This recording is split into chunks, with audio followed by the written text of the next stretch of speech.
এটাই কথা রং হয়ে গেছে যে কি না হোক এই দস্তগুলো প্রথমত আপনারা কোন জায়গা থেকে এসেছেন? ধুবড়ি আইছিল ধুবড়ি থেকে এসেছেন। দোস্ত কি নাম? শহীদুল শেখ। দোস্ত আপনার নাম? রোহান। দোস্ত আপনার নাম? ফিরোজ শেখ। ফিরোজ শেখ। যে কি না হোক আমার থেকে আইফোন যেটা নিলেন প্রথমত কোন দাগ দুগগুলো কেরম বেছেন? দাগ দুগ কেরম বেছেন মোবাইলত? নাই নাই দাগ দুগ নাই। এগুলা কো নাই নাই দেখো কেমন আছে দাগ দুগগুলো কো এগুলা? নাই অল্প অল্প মানে ওইরকম কিছু না, চলে আর চলে যে কিনা হোক দস্তগুলো ঘটনাটা হবার লাগছে। আমার একটা আইফোন 28,000 আছিল, 29,000 আছিল, 30,000 আছিল, 31,000 আছিল। আচ্ছা যেগুলো ভিডিও দেয় সেই রেটে আসি পান না পান? হ্যাঁ হ্যাঁ সেই রেট। না 35,000 দিছেন? না না সেটা পাইছেন না তো?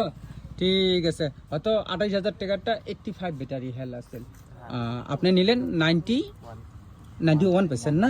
আচ্ছা এক নম্বর কথা হবার আছে, আপনার মনত কোনো ধরনের কোশ্চেন থাকবে ভাই বা আমার যেগুলো 10টা ভিডিও দেখবে লাগছে আমার মনত কোনো ধরনের কোশ্চেন থাকবে ভাই যে ব্যাটারি ভুস টুস হাবি যাবি নানান ধরনের থাকবে ভাই, আপনি ব্যাটারি হেলথের গ্যারান্টি দিছম না দেন না এই 10টা? হ্যাঁ হ্যাঁ দিছেন। ব্যাটারি যদি ভুস থাকে কি থাকে অত ভিডিও তো করবে লাগছম বা আপনাকে ক্যাশ মেমো তো লেখি দিছি, লগতে মোবাইলের গ্যারান্টি পেছেন না পান নাই? হ্যাঁ হ্যাঁ ওয়ারেন্টি নয় গ্যারান্টি।